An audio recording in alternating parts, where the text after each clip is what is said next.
en tant que présidente d'Enesia que je vous souhaite la bienvenue ce soir et vous remercie d'être venus très nombreux. Donc je vous présente, pour rappeler très brièvement l'Enesia, c'est une école spécialisée dans l'intelligence artificielle et la data. Cette école a été fondée sous l'impulsion de M. Nicolas Lopez. Et cette école a noué un partenariat très étroit avec l'ENOS pour former les futurs et actuels experts comptables et commissaires aux comptes aux techniques de l'intelligence artificielle et à la gestion de données de masse. Pour ceux qui ne connaissent pas l'ENOS, c'est l'école la plus ancienne. Nous allons avoir bientôt 80 ans. C'est l'école la plus grande en taille. Et c'est la meilleure école d'expertise comptable et de comptabilité et de gestion de France, puisque je rappelle que nous avons tous les ans le trophée de la meilleure école d'expertise comptable et de gestion. Donc je voulais vivement remercier l'ENOS et son directeur, M. Thierry Carnier, de nous recevoir ce soir. Je remercie également très vivement le professeur Laurent Laforgue, médaille Fields 2002, qui nous a fait l'immense honneur d'être venu ce soir pour cette conférence. Donc, monsieur Lopez, vous êtes physicien et titulaire d'un magistère de physique fondamentale, mathématiques et informatique de Paris-Saclay. Vous êtes professeur référent d'intelligence artificielle à l'ENOS et fondateur d'Enesia. Donc vous allez peut-être nous dire quelques mots au-delà de ce que j'ai pu évoquer moi-même sur Enesia et nous expliquer donc la révolution que représente l'intelligence artificielle dans les sciences mais également dans les activités économiques. Merci Catherine. Alors je tiens déjà à remercier aussi le professeur Laforgue d'être des nôtres ce soir. Je vous remercie à tous d'être présents. C'est vraiment un très grand honneur d'avoir un tel auditoire du coup.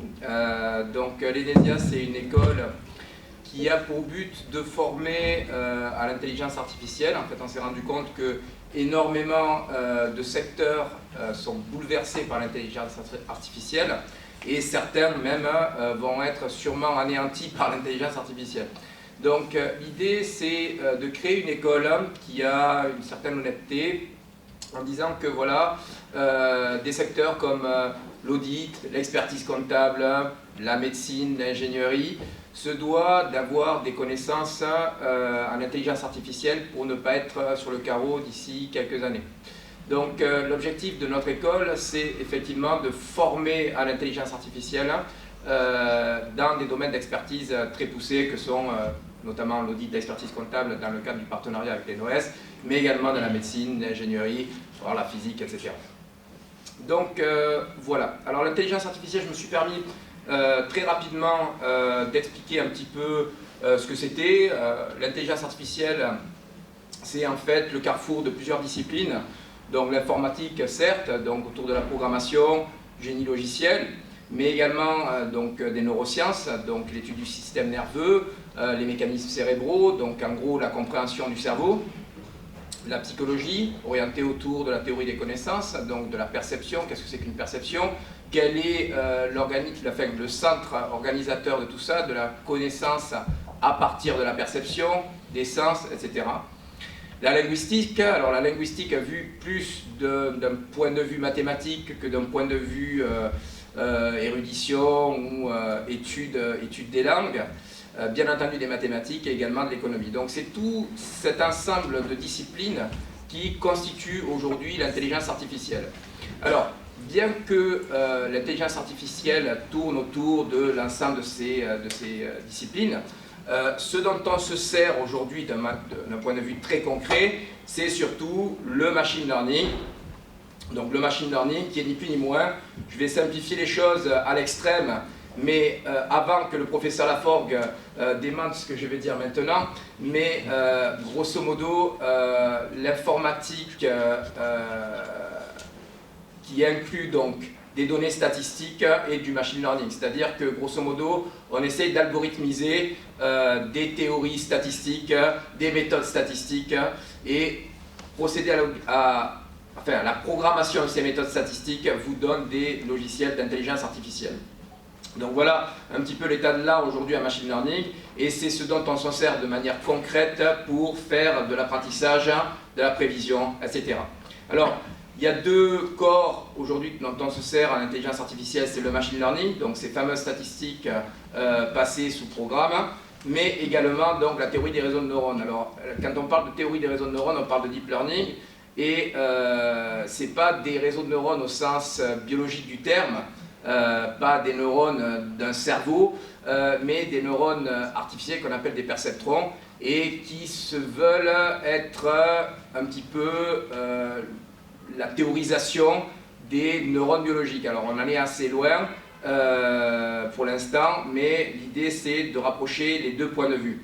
Alors, comme je le disais, l'intelligence artificielle, il y a l'aspect recherche, donc autour, certes de l'informatique, mais des neurosciences, de la biologie, de la linguistique, et il y a l'aspect très concret qui est le machine learning et le deep learning, ces deux matières étant enseignées à l'ENESIA.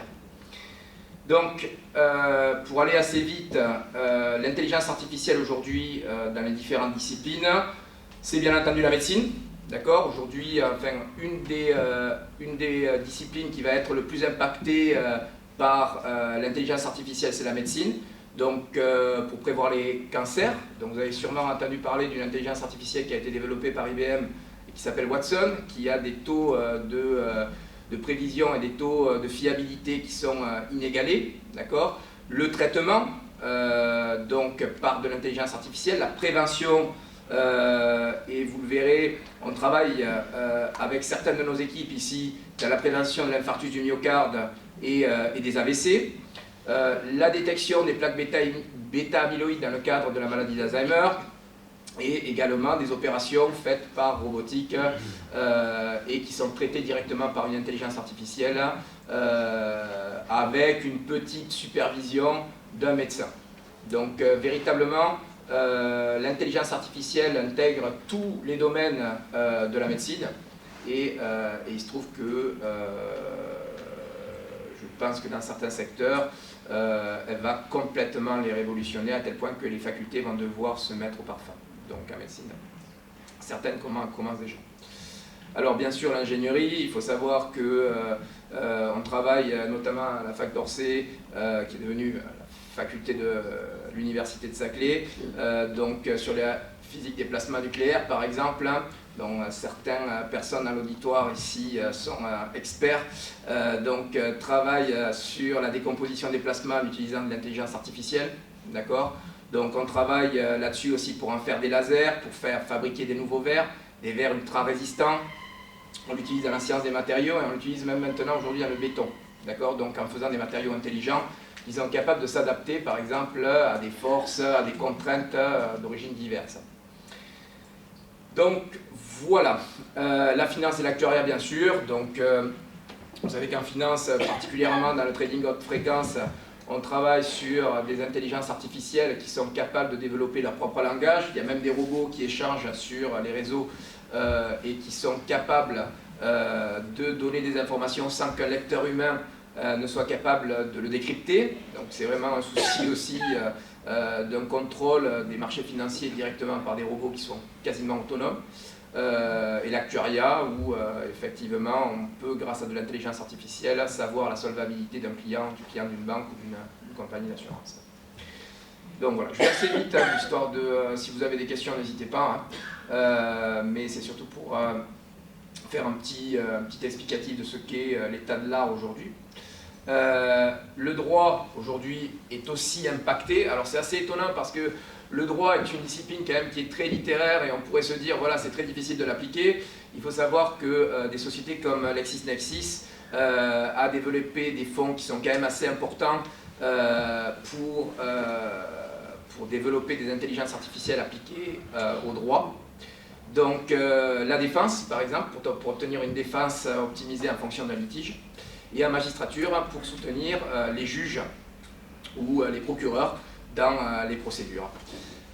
Voilà un petit peu l'état de l'art dans les différentes disciplines, voilà, ce sont le droit, la médecine, l'ingénierie, les sciences.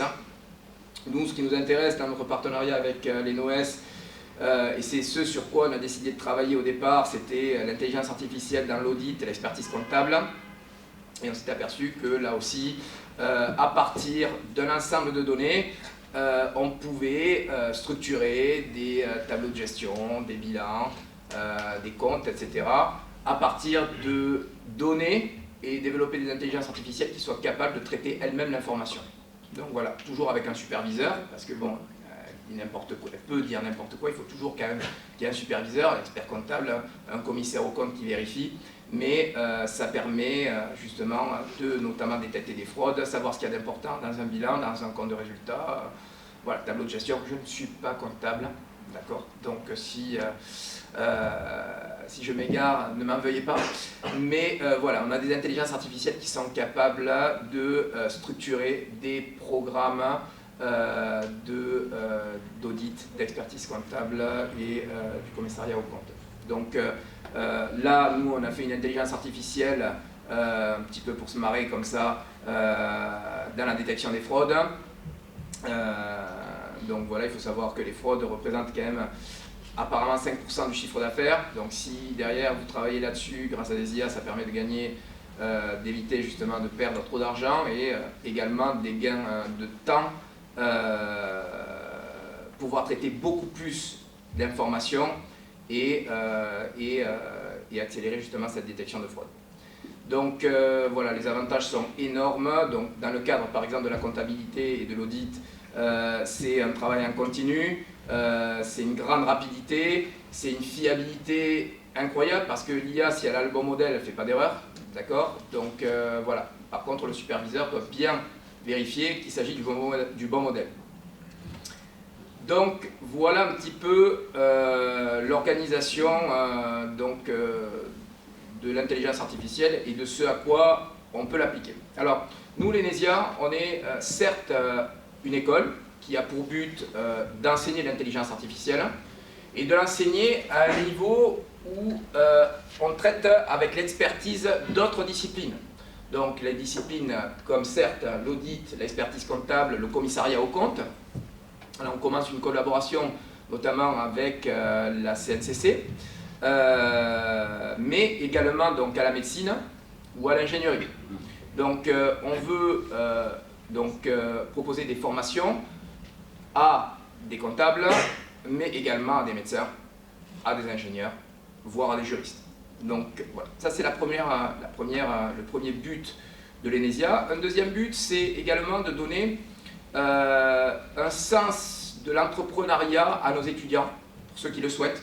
Mais en tout cas, on veut promouvoir un petit peu l'entrepreneuriat. J'ai pu aller à plusieurs reprises aux États-Unis, dans des universités américaines, où la moitié des étudiants étaient encouragés à développer des entrepreneurship skills, donc pour développer leurs idées. Donc ça a l'intérêt à la fois d'être créatif, d'encourager l'étudiant à être créatif et l'encourager un petit peu à prendre des risques, à développer donc, des projets particulièrement dans le domaine de la médecine, et on va le voir notamment avec Raphaël, mais également dans d'autres secteurs qui peuvent être utiles à une société, à l'agora au sens très large. Enfin, un des points d'ENESIA, et c'est ce sur quoi on veut insister également, c'est sur le fait que l'ENESIA considère que la science fondamentale est extrêmement importante, elle est à la base de tout et elle se veut être un soutien de la recherche fondamentale, des mathématiques fondamentales, de la physique fondamentale, de la biologie fondamentale. Il y a des physiciens, il y a des mathématiciens, des biologistes dans cette salle et ce sont des disciplines qui dans une société malheureusement ne sont pas très mises en valeur dans nos sociétés occidentales, à la différence des sociétés asiatiques. Et donc notre volonté est également de soutenir la recherche fondamentale et la créativité scientifique. Voilà. Est-ce que vous avez éventuellement des questions sur mon bref exposé? Non? C'est parce que vous avez été excessivement clair. Voilà. Très bien. De toute façon, nous aurons l'occasion à nouveau de poser des questions tout à l'heure. Donc, écoutez, je vous remercie. Merci beaucoup. vous l'avez dit, une question peut-être. Oui, alors votre type de formation, il y a quelque chose qui me choque, qui m'interpelle, c'est-à-dire, moi je suis un jeune mémorialiste qui a fait un mémoire sur l'application des outils BI, Power BI, une mission d'expertise comptable. J'ai appris Python, les notebooks, Jupyter, les package machine learning, donc je suis en plein dedans. Je fais des bootcamps et souvent les informations très intéressantes, il y a de la théorie mais énormément de pratique. Donc moi je pense qu'effectivement, bon, je suis d'accord sur la science fondamentale, mais nous on est dans des métiers et on ne peut pas, se plonger déjà.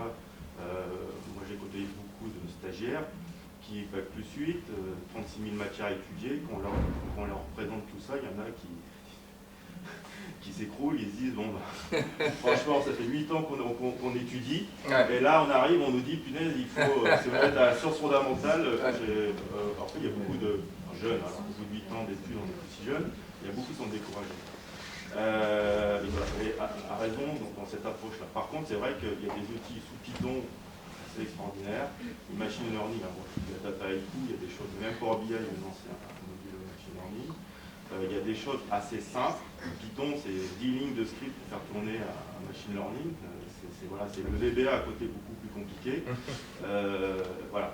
Et donc, est-ce que vous avez des formations qui, effectivement, qui sont assez orientées application aux différents domaines, parce que je pense que, alors je ne connais pas le niveau des jeunes, mais s'ils font des SCG, ils ont déjà bac plus 4, bac plus 5, bac plus 6, ils vont pas repartir 4 ans d'études, 5 ans d'études, 10 ans d'études. Donc est-ce que vous avez des formations, alors pour les jeunes, mais aussi pour les moins jeunes, pour ceux qui travaillent, voilà, qui sont comme ça assez orientés, mise en pratique, parce que je pense que c'est ça qui marche le mieux. Je vous remercie, monsieur, pour votre question. Elle est très pertinente. En fait, si vous voulez, l'intelligence artificielle, quand on dit intelligence artificielle, le mot n'est pas très approprié. En fait, en plus, il vaut mieux parler de machine learning, de deep learning.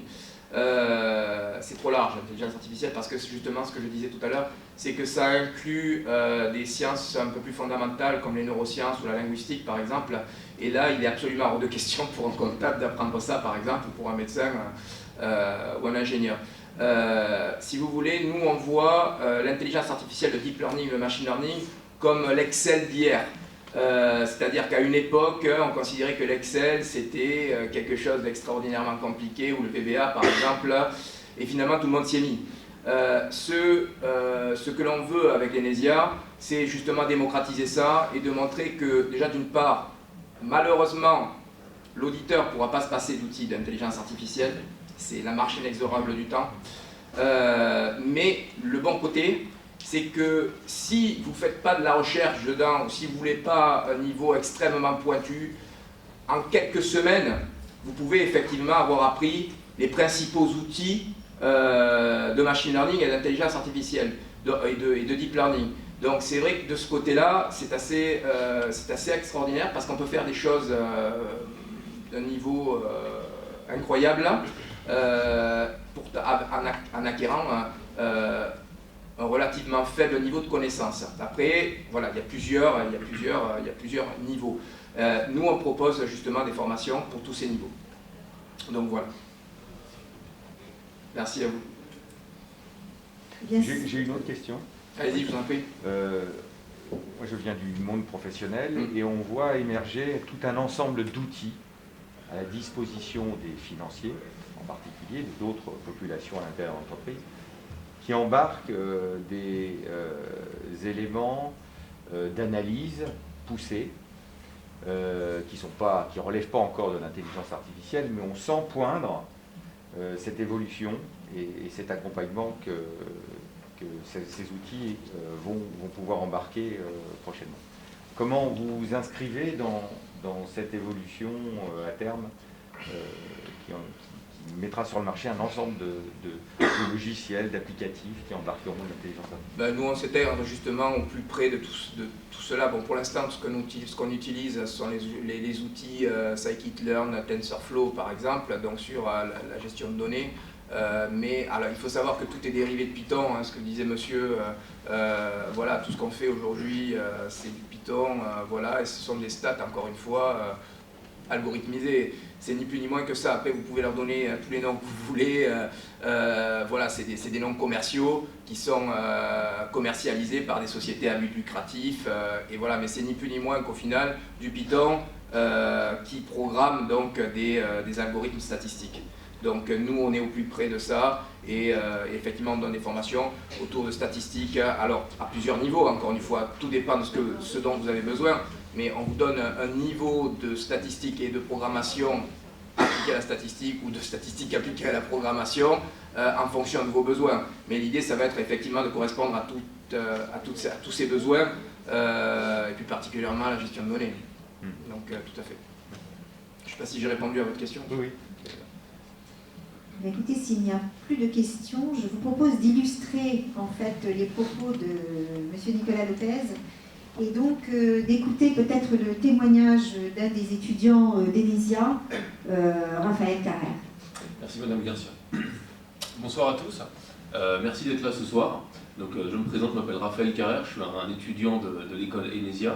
J'ai rejoint cette école il y a un peu plus de 3 ans pour accomplir mon bachelor de Business Data Analyst, où je réalisais mon alternance au sein du cabinet d'audit Mazars. Et depuis, je suis toujours dans cette école, mais j'ai intégré le master ingénieur data et j'effectue mon alternance au sein du groupe Publicis en tant que data stratégiste. Le but de mon intervention de ce soir, c'est donc de vous présenter l'école, mais particulièrement d'insister sur le côté entrepreneurial qu'on pousse dans l'école. Pour ce faire, je vais vous présenter un projet que nous menons actuellement avec la première promotion d'Enesia, qui est un projet qui va mêler des thématiques d'intelligence artificielle ainsi que des thématiques de santé. Donc dans ce projet, notre volonté, c'est de repenser une assistance médicale conçue pour la détection des accidents vasculaires cérébraux et des infarctus du myocarde. Nous allons utiliser pour ce faire un patch placé à l'arrière de la nuque qui va reposer sur des algorithmes d'intelligence artificielle qui vont être capables d'interpréter des signaux émis par le corps humain et de cette manière de cibler les indicateurs de risque qui vont nous permettre 4 à 6 heures à l'avance d'anticiper et de prévoir un accident vasculaire cérébral ou un infarctus du myocarde. Voilà, je vous remercie de m'avoir écouté pour cette présentation sommaire de ce projet. Je serais ravi d'en discuter avec vous à la fin de cette conférence. Si vous avez un peu plus de questions, on se fera une joie de vous répondre avec les équipes. Et je laisse Madame Garcia présenter la suite de la soirée. Bonne soirée. Merci beaucoup.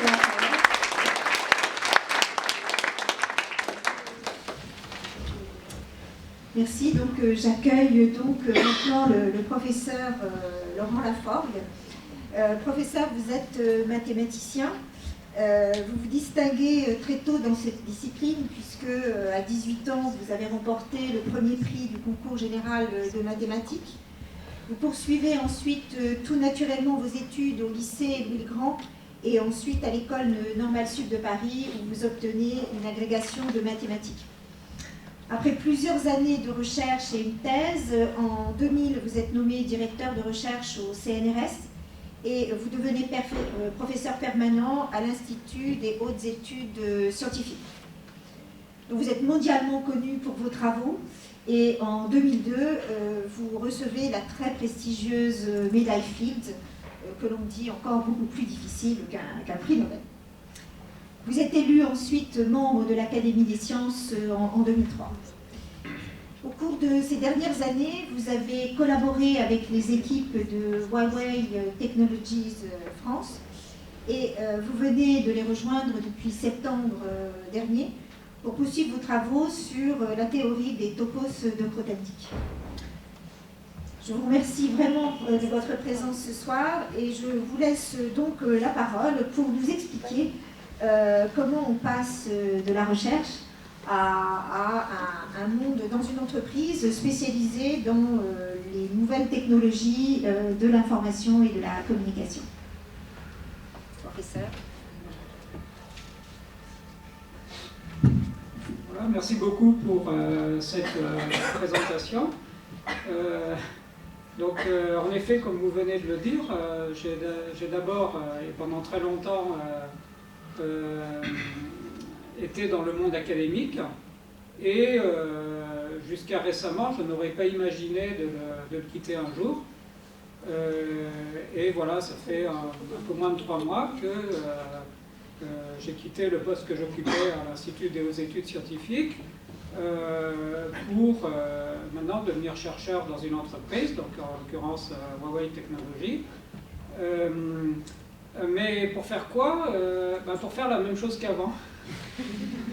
C'est-à-dire des choses très théoriques et dont il y a encore quelques années je n'aurais jamais imaginé qu'elles pouvaient intéresser une entreprise qui est une entreprise de marché. En fait, la raison pour laquelle je me retrouve finalement dans cette entreprise est justement le développement de l'intelligence artificielle et l'intérêt que portent certaines entreprises pour la recherche fondamentale. Le fait qu'aujourd'hui, certaines entreprises, et Huawei particulièrement, attachent une importance absolument primordiale à des recherches très théoriques. Donc je vais peut-être vous raconter, vous esquisser cette histoire qui est vraiment en relation avec ce que M. Lopez a raconté. Donc ça veut dire avec ce qui est développé dans cette école.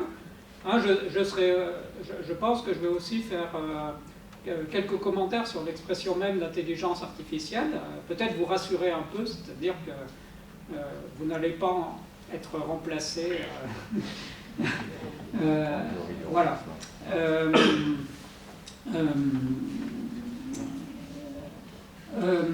Voilà, donc dans votre présentation, Madame Garcia, vous avez prononcé donc, cette expression topos de Grothendieck, qui est donc une théorie qui a été proposée il y a une soixantaine d'années par Alexandre Grothendieck, que j'estime particulièrement importante, et pas moi seulement. Je pense que je dois dire aussi quelques mots d'Alexandre Grothendieck lui-même, qui est, depuis que j'ai découvert ses travaux, étant étudiant à l'École normale supérieure, et le mathématicien qui me fascine le plus, dont j'ai le plus appris sans l'avoir jamais rencontré, et qui est aujourd'hui considéré dans le monde entier comme le plus grand mathématicien du XXe siècle. Dont nous pouvons être fiers parce que c'est un mathématicien français. En fait, il était né en Allemagne, d'une mère allemande, d'un père russe, mais né en 1928 à Berlin. Il a quitté l'Allemagne à la suite de ses parents à cause de l'avènement du nazisme. Finalement s'est installé en France et il est devenu le personnage le plus extraordinaire de l'école mathématique française, qui par ailleurs a été et reste jusqu'à aujourd'hui une école particulièrement brillante dans le monde. Je ne sais pas si vous le savez, je vous le dis, je peux même ajouter que de manière paradoxale, après la Deuxième Guerre mondiale, et disons jusqu'à peu près vers 1970, on peut dire que les mathématiques mondiales ont été dominées par la France. Donc c'est pas que la France avait plus de ressources que les autres pays, au contraire, elle avait peu de ressources, en particulier après la guerre, mais elle avait un système d'éducation extrêmement bon, et puis elle a eu la chance d'avoir en fait quelques mathématiciens absolument exceptionnels, et en particulier Alexandre Grothendieck. Donc je pourrais parler de lui pendant des heures, mais je ne vais pas le faire, je vais juste dire quelques mots.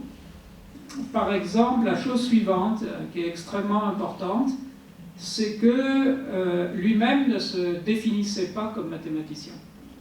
Donc en fait, il se considérait d'abord comme un écrivain. Il considérait que sa vocation la plus profonde était celle d'écrivain. Donc c'est quelqu'un qui est un maître du langage et qui a pratiqué les mathématiques essentiellement par les mots. Quand vous regardez les textes de Grothendieck, c'est des textes où il n'y a pas de formule. Hein, donc là, je corrige une idée fausse. Les mathématiques consistent en des formules. Non. Voilà, c'est-à-dire ce sont des textes. Et donc lui-même a pratiqué la recherche mathématique en écrivant. Et quand je dis en écrivant, c'est que en fait, il pratiquait la recherche en écrivant d'abord pour soi-même, et vraiment tout ce qui lui passait par la tête. Donc on sait que, par exemple, certains jours, il pouvait écrire plus de 100 pages. Vous voyez, pas des pages qui ensuite allaient être publiées, mais parce qu'ensuite, une décantation était nécessaire. Mais pour lui, le processus de recherche se faisait par l'écriture. Donc là aussi, je vous dis une chose importante, c'est le pouvoir créateur de l'écriture. Voilà. Et voilà, donc ce mathématicien, donc Alexandre Grothendieck, a enrichi les mathématiques, il a même bouleversé les mathématiques, c'est-à-dire que en fait, pour les mathématiciens professionnels, ou pour beaucoup de mathématiciens professionnels d'aujourd'hui, le sens même du mot mathématique n'est plus tout à fait le même après Grothendieck qu'avant. De la même façon qu'au XIXe siècle, le sens du mot mathématique a été infléchi par les travaux d'un autre mathématicien français, dont vous avez peut-être entendu citer le nom, qui s'appelle Évariste Galois, hein, qui est un personnage romantique, fabuleux, mort en duel à 20 ans, ayant révolutionné les mathématiques à l'âge de 16 ans. Voilà. Donc, Grothendieck a donc changé le sens même du mot mathématique en enrichissant cette discipline par principalement de nouvelles définitions. C'est-à-dire qu'il a introduit de nouveaux mots pour voir des choses qui avant n'étaient pas vues, du fait que justement elles n'étaient pas nommées. Donc, vous voyez, ici je suis en train de vous dire une chose, c'est que le langage n'est pas seulement quelque chose qui permet l'expression, c'est quelque chose qui permet la pensée. C'est-à-dire que sans les mots, non seulement on ne peut pas s'exprimer, mais en fait, on ne peut pas penser, on ne peut même pas voir les choses qu'on ne sait pas encore nommer. Hein? Et donc, Grothendieck a introduit en mathématiques des centaines de mots nouveaux qui ont en quelque sorte permis la découverte et l'exploration de nouveaux continents.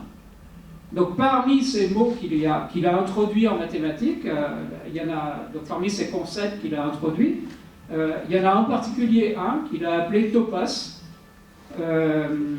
Et je vais vous dire en deux mots, pas du tout technique évidemment, pourquoi cette notion est particulièrement importante. Et en fait, c'est la raison même pour laquelle certains ingénieurs de Huawei ont été intéressés quand ils m'ont entendu, un peu par hasard, en parler devant eux pour la première fois. Donc les topos sont des objets mathématiques extrêmement abstraits, qui font un peu peur, mais ils ont une particularité extraordinaire, c'est que d'une part, ils ont été inventés par Grothendieck pour être la notion la plus générale possible d'espace, c'est-à-dire la notion géométrique la plus vaste, c'est-à-dire le cadre le plus vaste dans lequel les intuitions liées à la géométrie continuent à avoir un sens. Vous voyez, on a tous un sens géométrique très aigu. Nous sommes capables de nous situer dans l'espace, nous comprenons l'espace, nous nous déplaçons dans l'espace. Et notre imagination se représente les choses, elle comprend les choses en grande partie par des images. Hein, donc en fait, pour nous, les intuitions de nature géométrique sont particulièrement puissantes. Donc, par exemple, pour les mathématiciens, en fait, beaucoup de grands progrès ont été faits dans beaucoup de domaines des mathématiques au cours du siècle écoulé, y compris des domaines qui étaient a priori très éloignés de la géométrie, parce qu'on a forgé des outils qui permettent de les aborder avec des intuitions géométriques. Voilà. Et en fait, Grothendieck a fait ça mieux qu'aucun autre. En particulier, il a introduit cette notion de topos qui permet de voir géométriquement à peu près n'importe quelle partie des mathématiques et même au-delà des mathématiques dans d'autres sciences.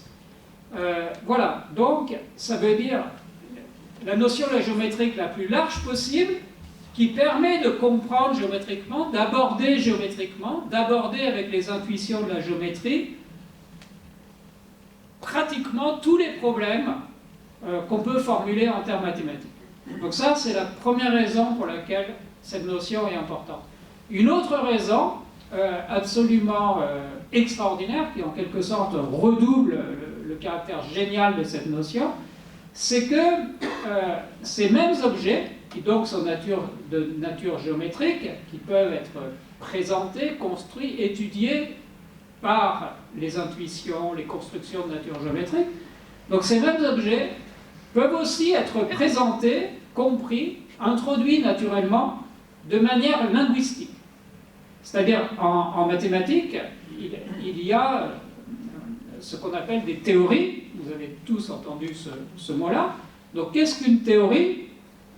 C'est un langage, autrement dit un vocabulaire, plus des règles de grammaire. En mathématiques, on dit des axiomes. Les axiomes, c'est en quelque sorte des règles qu'on pose qui régissent les relations des mots entre eux. Donc, par exemple, vous avez tous appris de la géométrie plane, donc vous avez appris du vocabulaire, vous avez appris droite, cercle, triangle, rectangle, et puis vous avez appris des règles de base qui vous ont permis de raisonner sur ces objets. Par exemple, vous avez appris que, étant donné deux droites distinctes, ou bien elles sont parallèles, ou bien elles ont un unique point d'intersection. Vous voyez, donc ça c'est une règle de base de la géométrie plane. Vous voyez, et à partir de là, on va pouvoir déduire beaucoup de choses. Donc les langages des mathématiques sont, par rapport au langage ordinaire, très rudimentaires. Ils sont très schématiques, ils sont très simples par rapport aux langues naturelles, aux langues, par exemple au français, à toutes les langues de la Terre.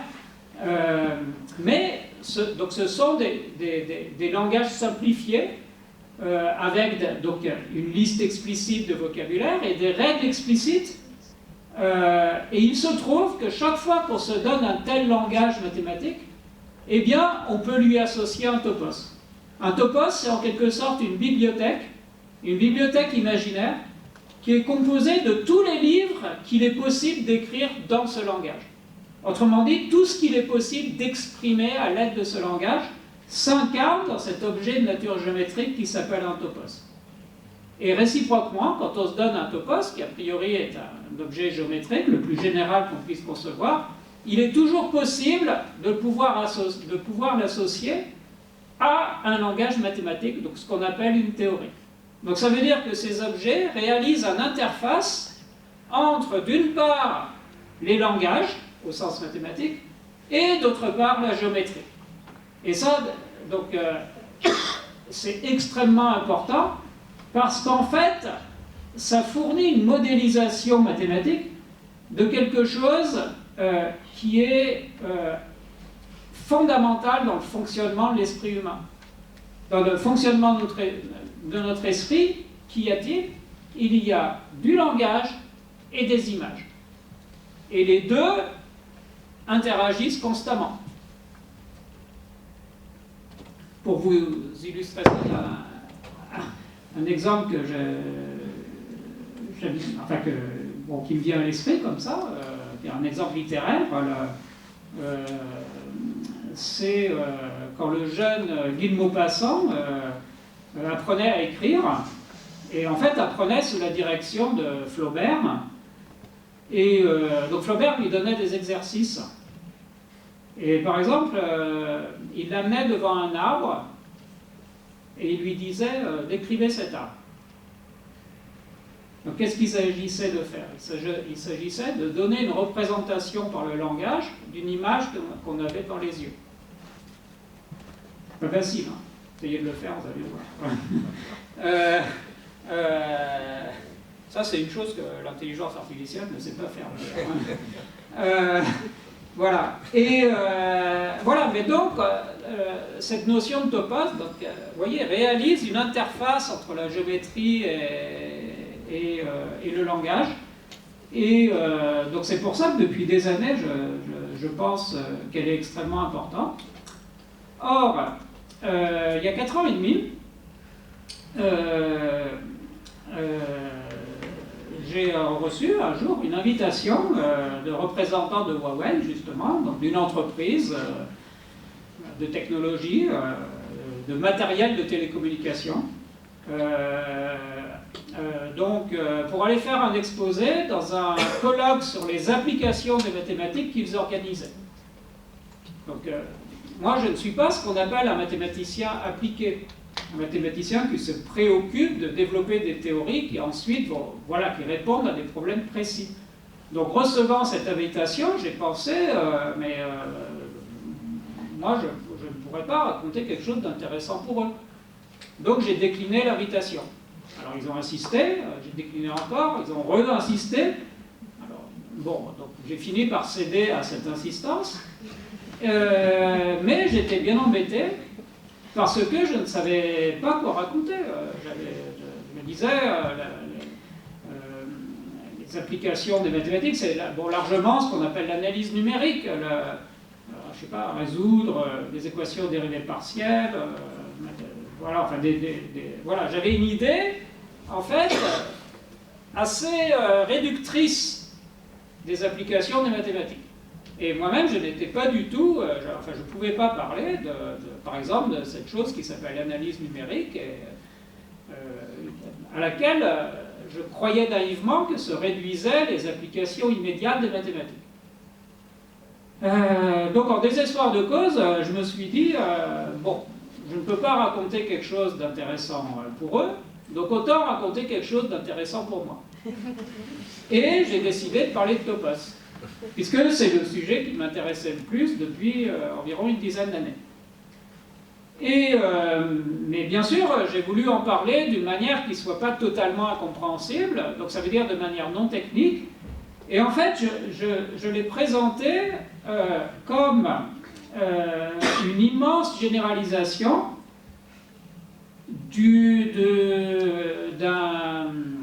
théorie légendaire des mathématiques, qui est justement la théorie de Galois, la théorie que le jeune Galois, ce personnage romantique fascinant, avait découverte à l'âge de 16 ans et qui a bouleversé les mathématiques. Je me suis dit, bon, ces ingénieurs devant qui je vais parler, pour certains d'entre eux, ont certainement entendu parler de ce personnage extraordinaire.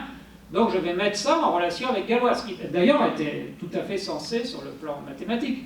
Mais voilà, c'était juste pour, en quelque sorte, faire rêver avec le personnage. Et j'avais pas et je ne soupçonnais pas un seul instant que dans l'assistance, quiconque pouvait vraiment connaître la théorie de Galois.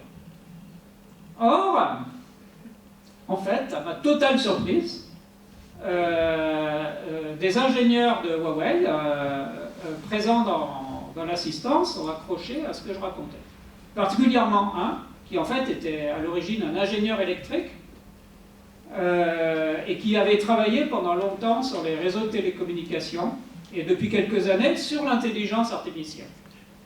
Et donc lui a accroché à ce que je disais. Et en fait, je lui ai demandé il y a quelques semaines, mais dans ce premier exposé que j'ai fait, qu'est-ce qui t'a le plus intéressé? Qu'est-ce qui t'a accroché? Et il m'a répondu, eh bien, c'est le rapprochement que tu as fait avec la théorie de Galois. Je peux vous dire, en quelques mots, l'explication supplémentaire qu'il m'a donnée. Il m'a dit que dans l'histoire des télécommunications, bien sûr, il y a eu, au cours des dernières décennies, un bouleversement total. En particulier, sont apparus des moyens de télécommunication beaucoup plus puissants qu'auparavant. On est parvenu à transmettre beaucoup plus de données. Hein, c'est comme ça qu'a été développé le réseau des téléphones mobiles. Vous voyez, et qu'est-ce qui a permis ça? Donc il y a plusieurs facteurs, mais un facteur particulièrement déterminant qui a permis de transmettre beaucoup plus de données. Quand je dis beaucoup plus de données, c'est 1000 fois plus, 10 000 fois plus, 100 000 fois plus, enfin c'est gigantesque. Donc ce facteur, c'est le passage de ce qu'on appelle l'analogique au digital. Donc pour un mathématicien, c'est le passage d'un signal continu, vous voyez, comme les anciens disques vinyles. Enfin, vous êtes trop jeune pour avoir connu les disques vinyles, même si aujourd'hui il y a des collectionneurs qui s'intéressent beaucoup aux disques vinyles, qui ne sont plus produits. Le passage de signaux continus, vous voyez, quand je trace comme ça un chemin, c'est un chemin continu parce que je ne fais pas de saut. Vous voyez, donc le passage du continu au discret.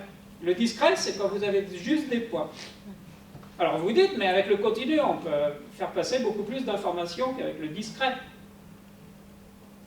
Vous voyez, si vous regardez les points d'une droite, vous allez dire, les points d'une droite, c'est beaucoup plus riche que de regarder, par exemple, seulement les points entiers, 0, 1, 2, etc. Eh bien, en fait, c'est pas vrai. Pourquoi c'est pas vrai? Parce que quand on envoie des signaux discrets, et que la personne qui reçoit un signal discret, évidemment, ces signaux comportent des bruits. Il y a toujours des erreurs. Mais quand le signal qu'on a envoyé est discret, on peut corriger l'erreur. Vous voyez, parce que si vous avez envoyé un signal qui consiste en des nombres entiers, et que celui qui reçoit par exemple le nombre 1,2, ben, il se dit, il sait qu'en fait c'est un entier, donc 1,2 c'est une erreur, mais il corrige. Il sait qu'en fait, non, 1,2 c'est pas possible, c'est nécessairement 1. Ça permet des erreurs, donc ça permet de corriger les erreurs. Et de ce fait-là, on transmet beaucoup plus d'informations. Or, voilà. Et donc dans ce cadre-là, on a eu besoin de concevoir des systèmes de codage discret des informations qui soient particulièrement performants, c'est-à-dire qui permettent justement de corriger des erreurs même assez grandes.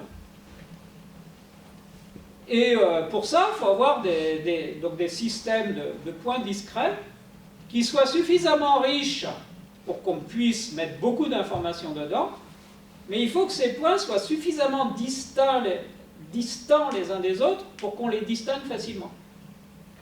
Et pour ça, en fait, il y a des mathématiques très abstraites qui permettent de répondre enfin de fournir de tels systèmes. Et ces mathématiques très abstraites, comme s'en est aperçu cet ingénieur électricien, en fait, font appel à la théorie de Galois. En fait, c'est lui qui s'en est aperçu. Mais aujourd'hui, ça a donné naissance à des standards qui sont adoptés dans le monde entier. Vous voyez, donc lui qui était ingénieur électrique, il a compris ça juste en parlant avec les gens. C'était très très loin de tout ce qu'il connaissait. Mais juste en parlant avec des mathématiciens vraiment académiques, très très loin des applications, il a appris ça. Donc il a appris cette théorie, et il a reconnu, il a utilisé la théorie de Galois, et il a fait l'expérience de la puissance de cette théorie. Et donc comme moi, il y a 4 ans et demi, j'ai fait en particulier devant lui un exposé où j'ai expliqué, voilà, la théorie de Galois, c'est fantastique, mais aujourd'hui, il y a quelque chose de portée infiniment plus grand. Ça s'appelle la théorie des topos de Grothendieck. Donc là, ça a attiré son intérêt. Et alors, ce qui est aussi incroyable, c'est que cet ingénieur, avec bien sûr une ouverture d'esprit extraordinaire, a décidé de se mettre à étudier le sujet à partir de zéro. Vous voyez, c'est quelqu'un qui a 57 ans, je crois. Donc à l'époque, il en avait 53. Il a appris le sujet à partir de zéro, en parlant avec moi, avec d'autres personnes du monde académique, en achetant des livres, en se mettant à étudier. À un moment, quelques autres mathématiciens et moi avions organisé une école d'été. Donc Huawei a envoyé plusieurs représentants.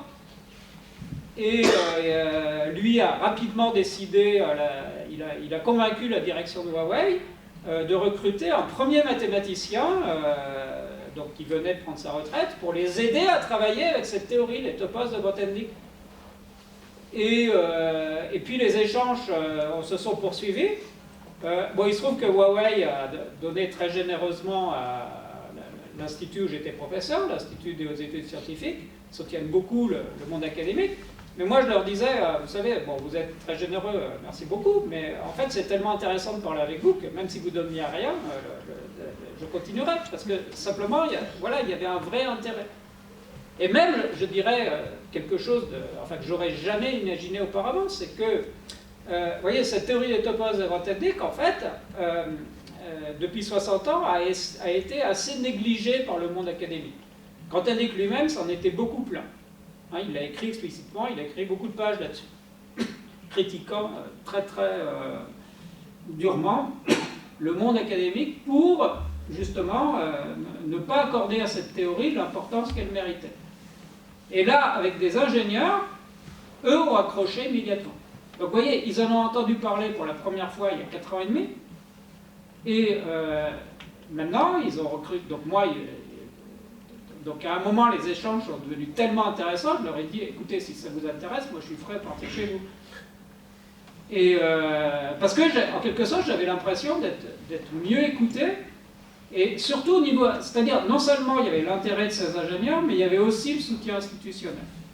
C'est-à-dire que derrière, il y a, dans cette entreprise en particulier, mais évidemment d'autres entreprises peuvent faire la même chose, donc un grand intérêt pour la recherche fondamentale.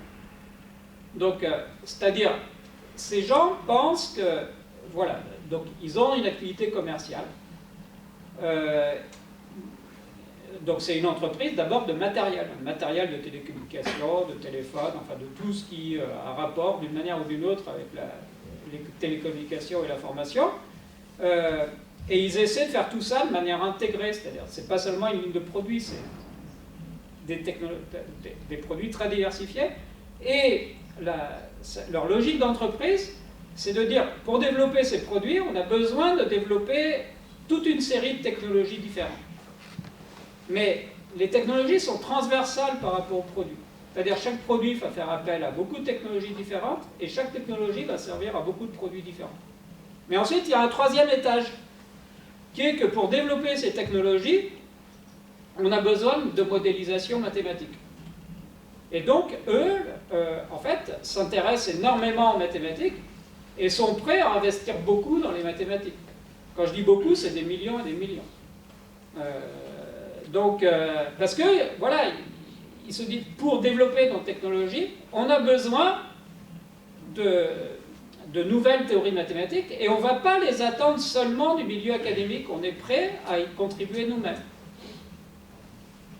Et donc en particulier, ils ont été convaincus très rapidement que encourager la théorie que soutenir, que contribuer au niveau de l'entreprise au développement de la théorie des topos, à la fois dans une perspective théorique et en liaison avec des applications.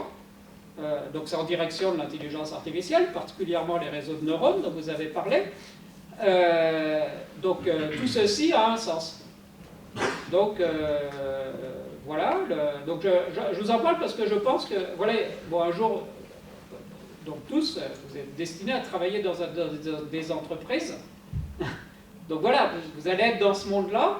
Et là, je vous donne un exemple d'une entreprise qui, disons, investit massivement dans la recherche fondamentale, et y compris au niveau le plus théorique et le plus abstrait.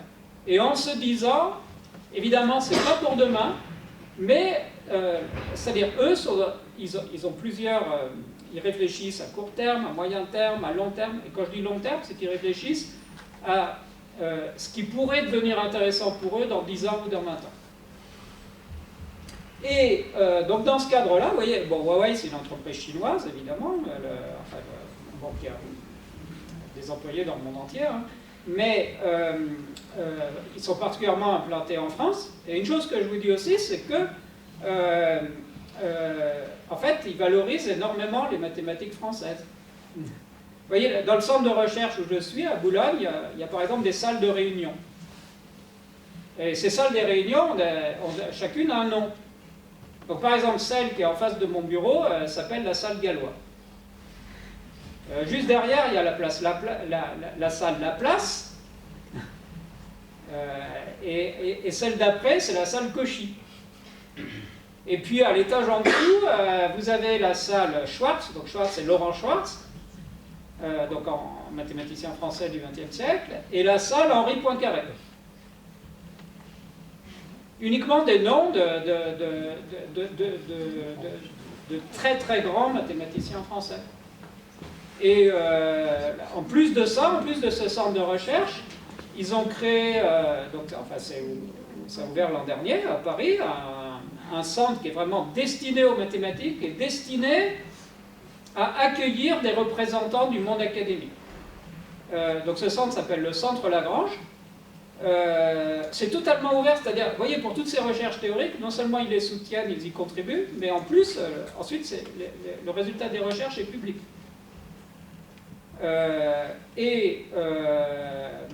Parce que là aussi, leur calcul, c'est de toute façon, si les recherches théoriques avancent suffisamment, on sera les mieux placés pour en profiter. Donc, c'est pas la peine de garder secret. Et donc, au centre Lagrange, voilà, donc d'abord, ça porte le nom d'encore un très très grand mathématicien physicien, Lagrange, qui est franco-italien, enfin francophone, mais il était de la ville de Turin, à l'époque du royaume de Savoie. Et vous entrez au centre Lagrange, et là, vous vous retrouvez, vous avez au mur des portraits, vous avez un portrait de Lagrange, bien sûr, vous avez aussi, faisant face à Lagrange, un portrait de Descartes, et vous avez des tableaux qui représentent les réunions des sociétés savantes, enfin les premières sociétés savantes en France au XVIIe siècle. Donc voilà ce qui, en quelque sorte, fascine les Chinois. C'est-à-dire à quoi, voilà,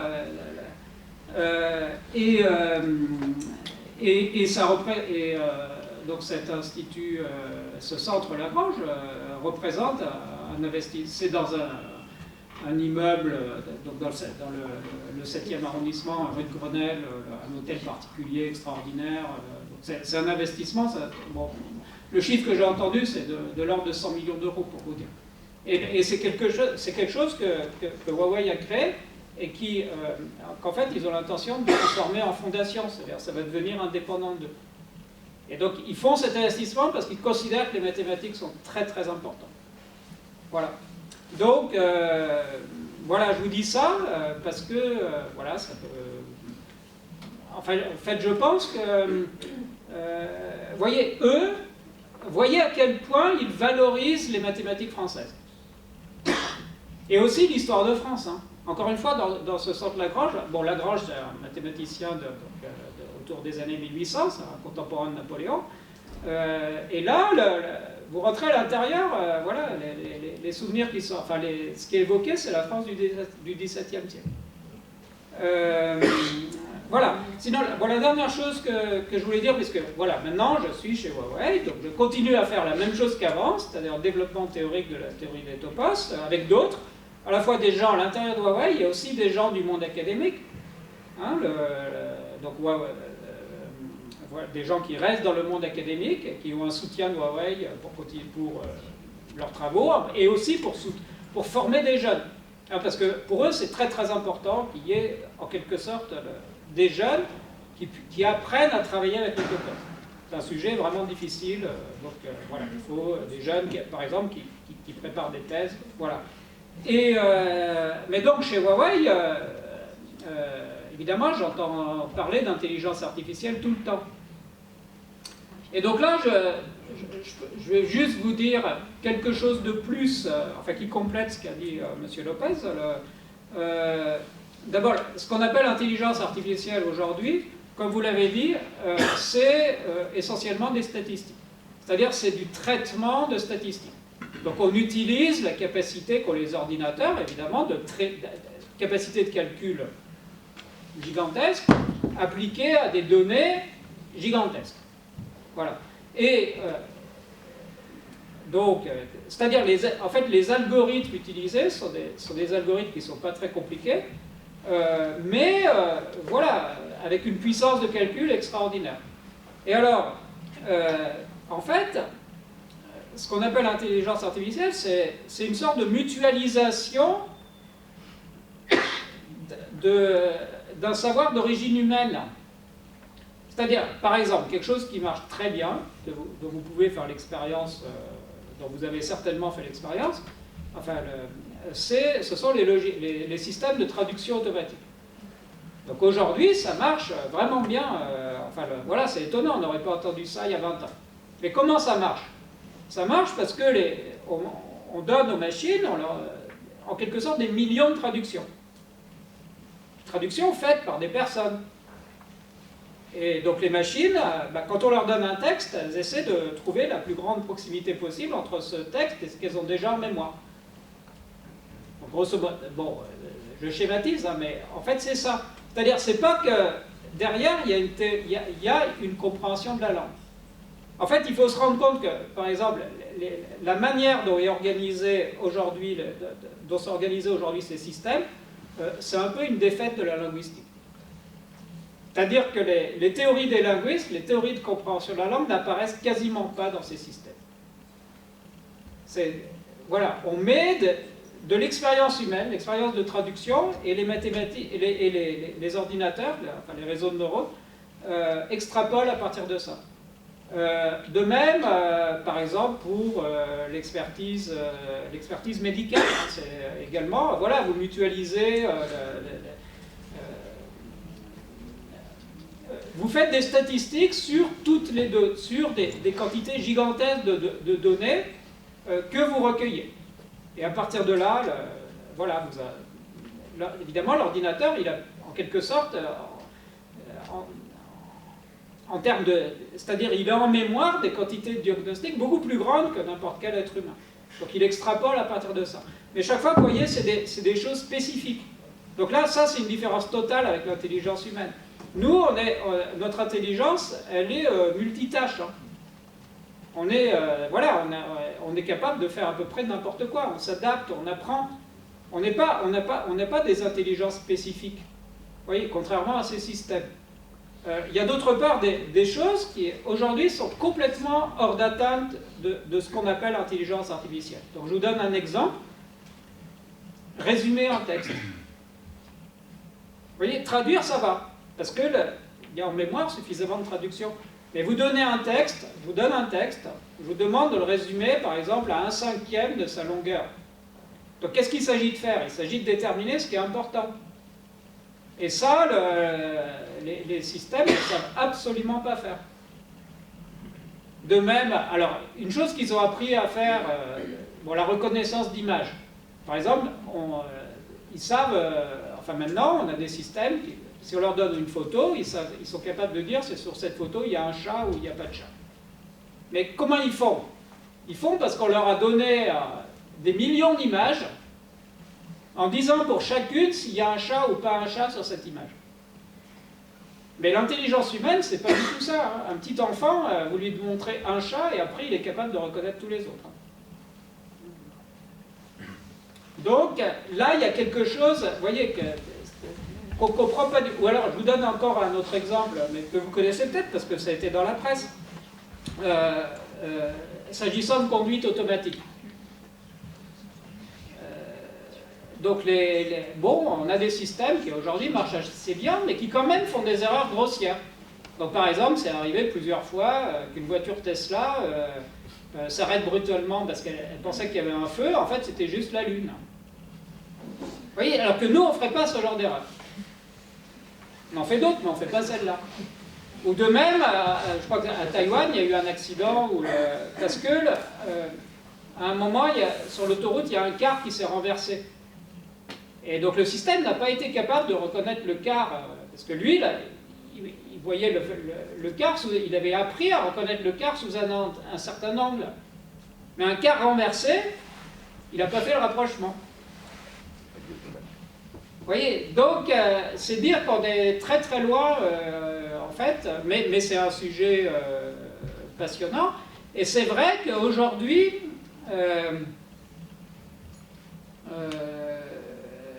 vous voyez, donc les métiers ne vont pas disparaître. C'est-à-dire, il y a des choses que l'intelligence artificielle est capable de faire dès aujourd'hui, ou sur lesquelles elle progresse, mais d'autres pas du tout. Donc par exemple, je vous ai dit un truc qui est vraiment la base de l'intelligence humaine, c'est hiérarchiser. Voir ce qui est important et ce qui est moins important. Donc là, voilà, donc ça c'est quelque chose pour lequel nous ne pouvons pas être... enfin, ce qu'on appelle intelligence artificielle aujourd'hui ne le fait pas. Donc ça veut dire, en fait, le mot intelligence, l'expression intelligence artificielle est en fait largement... elle est assez trompeuse en fait. Mais cela dit, on a des systèmes qui effectivement... C'est-à-dire, c'est quand même quelque chose de mécanique. Donc, ce que peut faire l'intelligence artificielle, c'est peu à peu remplacer ce qui, dans nos activités, est de nature mécanique.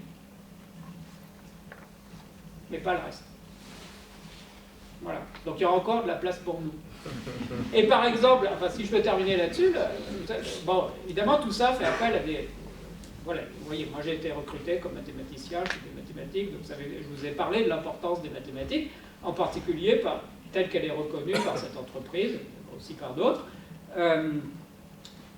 Mais les mathématiques d'aujourd'hui, bon, évidemment, elles ont énormément progressé par rapport à celles d'il y a un siècle, d'il y a 2 siècles. Mais la manière pour les mathématiciens de faire les mathématiques, en fait, elle n'a pas beaucoup changé depuis l'Antiquité. C'est-à-dire, nous, on travaille toujours... alors bon, on a des ordinateurs, mais pour le courriel, pour pouvoir consulter des bibliothèques en ligne, des choses comme ça. Mais le vrai travail mathématique, en fait, c'est avec du papier. Et aussi, par exemple, une chose qui est très très importante pour nous, qui est vraiment spécifique aux mathématiciens, je ne sais pas si vous avez encore ça, c'est les tableaux noirs avec de la craie. Donc ça, c'est très très important pour nous. D'ailleurs, au centre Lagrange, vous voyez, donc Huawei a vraiment fait les choses de manière extraordinaire. C'est-à-dire ils ont mis les meilleurs matériaux, ils ont pensé les moins de détails, etc. Et comme ils ont pensé les moins de détails, eh bien, en particulier, ils ont mis des magnifiques tableaux noirs, avec de la craie non moins magnifique. Parce qu'ils ont compris, ils se sont renseignés auprès des mathématiciens, et ils savent que pour nous, le nec plus ultra de la technique, c'est ça. Voilà. Moi, je m'arrête là-dessus.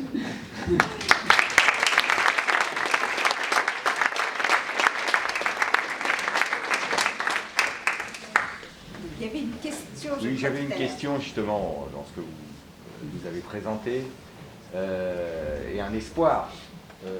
Et nous avons été rassurés. Voilà. Et un espoir, est-ce que justement ce qui est bien géré par l'homme, qui est l'ambiguïté en particulier, est-ce qu'un jour on peut penser que l'intelligence artificielle, compte tenu de son évolution, embarquera cette notion d'ambiguïté? Oui, l'ambiguïté, elle est au cœur des réflexions. Ça, vous voyez, bon, je vous ai parlé des topos de Grothendieck, je vous ai dit que c'était une généralisation de la théorie de Galois, et voilà, je vous ai dit qu'en fait, c'est comme ça, c'est en faisant ce rapport-là que j'ai intéressé, mais vraiment sans m'y attendre du tout, cet ingénieur électricien. Mais en fait, Galois lui-même décrit c'est une expression qu'il emploie à un moment dans l'un des rares textes qu'on a de lui. Il parle de sa théorie comme d'une théorie de l'ambiguïté.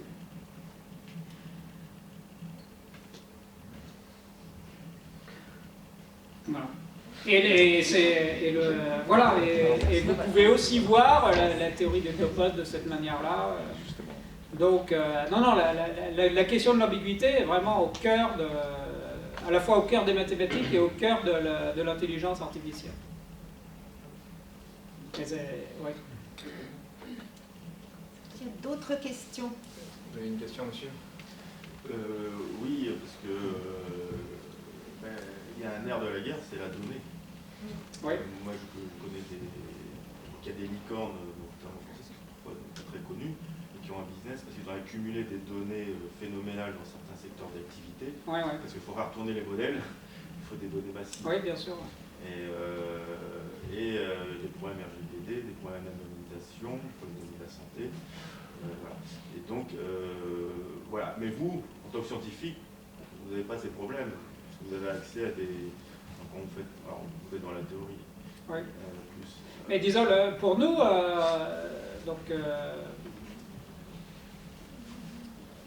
c'est le machine learning, il faut leur faire...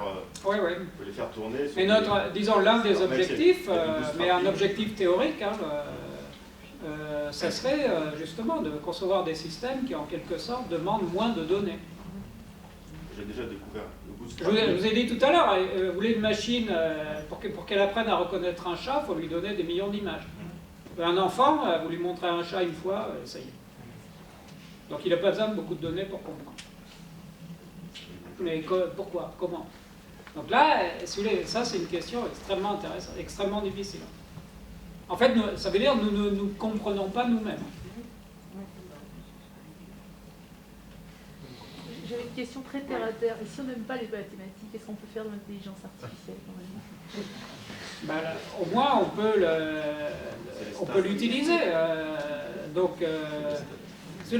La plupart des gens qui font d'abord, il y a les utilisateurs de l'intelligence artificielle. Donc là, il y a... voilà. Vous avez accès à un système, vous le faites fonctionner. Ensuite,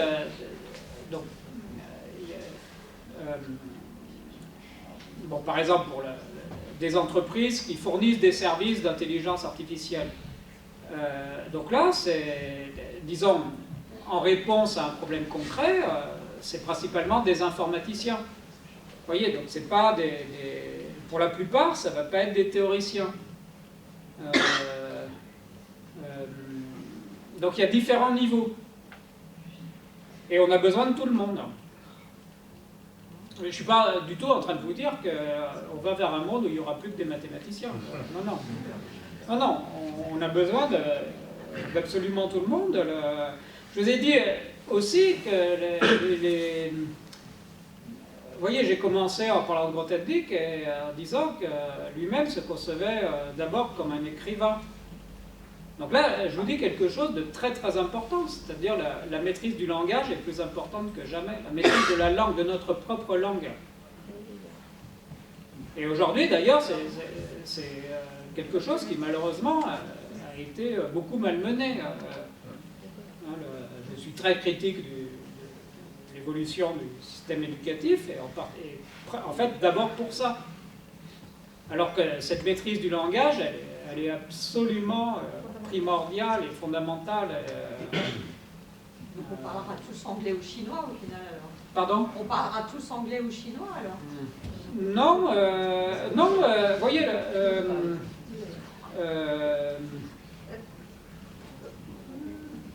non, une autre chose.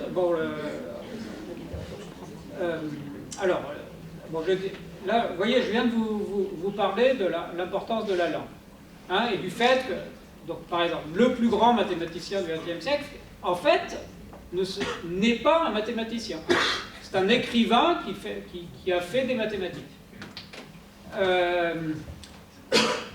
Mais, donc c'est quelqu'un qui avait un rapport au langage extrêmement profond. C'était un maître du langage. Mais là, et je vous ai dit que ces textes mathématiques sont comme des textes littéraires. D'une certaine manière, ils font partie de la littérature. Mais ici, une chose importante, c'est que, évidemment, on ne pense pas tout à fait de la même manière d'une langue à l'autre. Donc, à mon avis, pour avoir une meilleure créativité, même dans le domaine des sciences, en particulier en mathématiques au niveau mondial, on a intérêt à avoir une diversité de langues. Donc de ce point de vue-là, la situation actuelle où la plus grande partie des travaux scientifiques du monde se font en anglais, cette situation n'est pas bonne, c'est un appauvrissement. Mais justement, c'est peut-être une situation transitoire et l'efficacité de l'intelligence artificielle en matière de traduction va permettre peut-être, enfin en tout cas j'espère, de sortir de cette situation. C'est-à-dire vous pourriez imaginer que, par exemple, les gens écrivent des textes scientifiques dans une multiplicité de langues, et qu'ensuite les systèmes automatiques permettent de les lire dans d'autres langues. Vous voyez, c'est quelque chose qui aujourd'hui est techniquement possible. À mon avis, il ne manque que la volonté politique. Voilà. Est-ce qu'il y a d'autres... Oui, une petite question. Parce qu'en fait, vous êtes dans une entreprise chinoise et on met en avant la culture française, les mathématiques françaises. Et on se dit, est-ce qu'on n'a pas des choses à apprendre des Chinois aussi, enfin, du point de vue de la langue, voilà, dans la culture asiatique, est-ce qu'il y a une approche peut-être différente qui peut justement être très féconde et vous apporter des choses? À mon avis, oui, tout à fait. On peut apprendre. Là, par exemple, enfin, bon, moi, vous voyez, j'ai rencontré les gens de cette entreprise. Donc, en fait, les premiers ingénieurs que j'ai rencontrés étaient des Français travaillant pour Huawei. Mais ensuite, j'ai été mis en contact avec des gens vraiment au niveau du management de la recherche. Donc là, c'était des Chinois, donc soit des Chinois en Chine, soit des Chinois expatriés en France.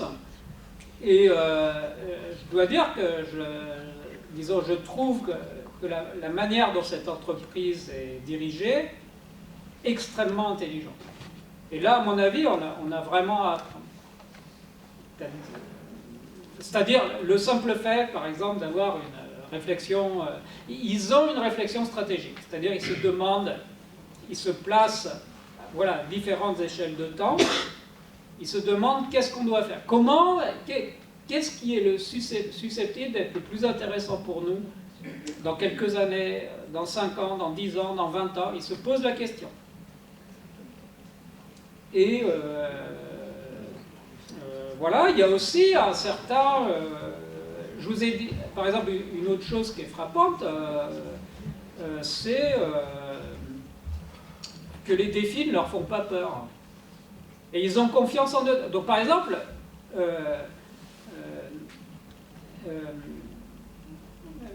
voyez, enfin, vous savez que les États-Unis font la guerre à Huawei, donc depuis quelques années.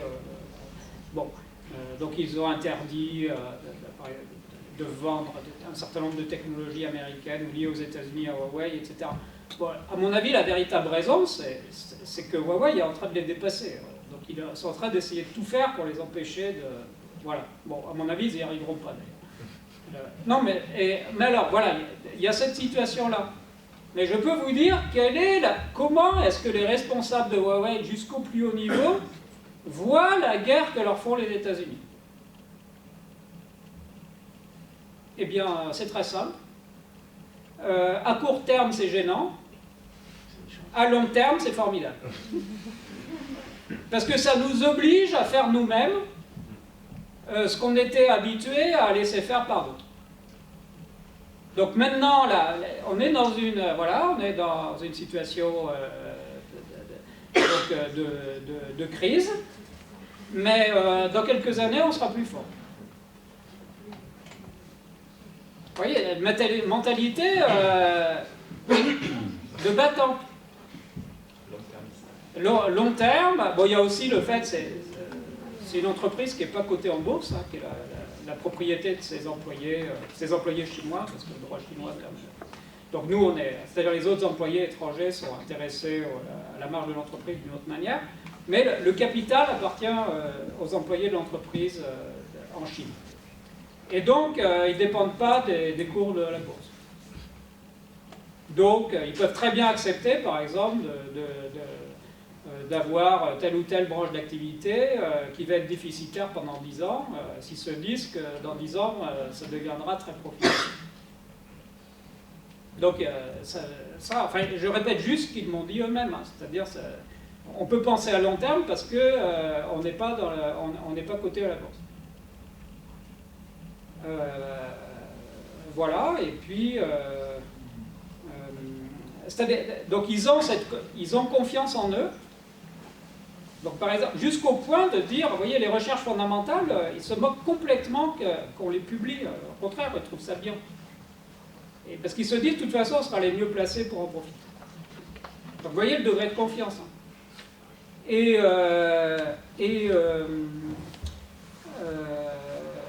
Et puis, c'est-à-dire confiance en eux-mêmes, et aussi confiance dans le pouvoir de l'intelligence humaine. C'est-à-dire, vous voyez, avec ces investissements massifs dans la recherche, hein, c'est-à-dire, Huawei, il y a 190 000 employés, je crois, dans le monde, et sur les 190 000, il y en a presque la moitié qui sont des chercheurs. Donc, c'est des investissements gigantesques. Ouais. C'est-à-dire, la recherche de Huawei, c'est plus important que le CNRS. Vous voyez? Et voilà. Peut-être une dernière question. Oui, je voudrais rebondir sur ce que vous venez de dire concernant Huawei.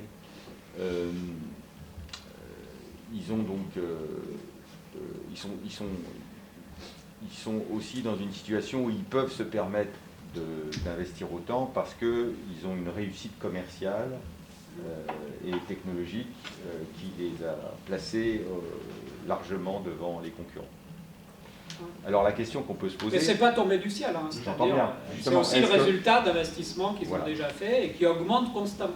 D'accord. Et sur le même modèle de l'investissement en recherche, je veux dire, oui, enfin, dès qu'ils l'ont vu, mais ils ont commencé, Huawei a commencé, l'entreprise a été créée il y a, je crois que c'est en 87, donc ça fait 34 ans, avec un investissement initial de 2500 $. Et donc, bon, on m'a donné un livre avec l'histoire de Huawei, etc.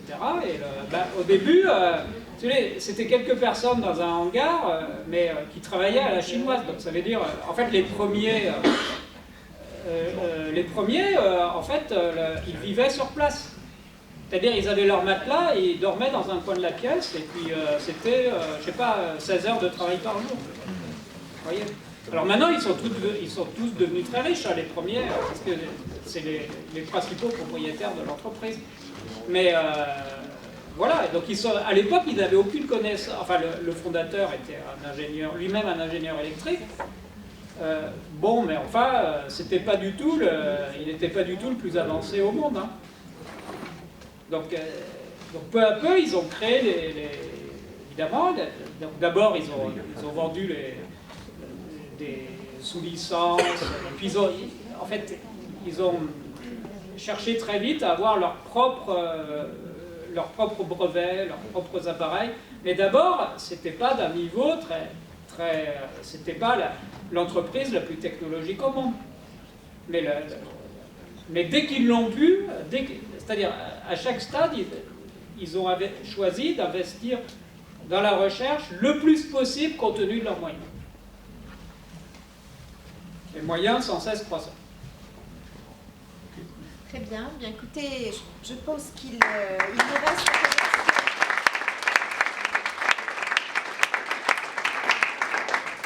Il nous reste à remercier tous nos intervenants, donc Monsieur Lopez, Raphaël Carrère et bien sûr le professeur Laurent Laforgue. Donc merci de vos exposés, merci de votre témoignage. Et puis je vous propose de prolonger cette séance par un cocktail qui vous attend dans la pièce à côté. Et vous aurez peut-être beaucoup d'autres questions à poser à nos intervenants. Merci encore.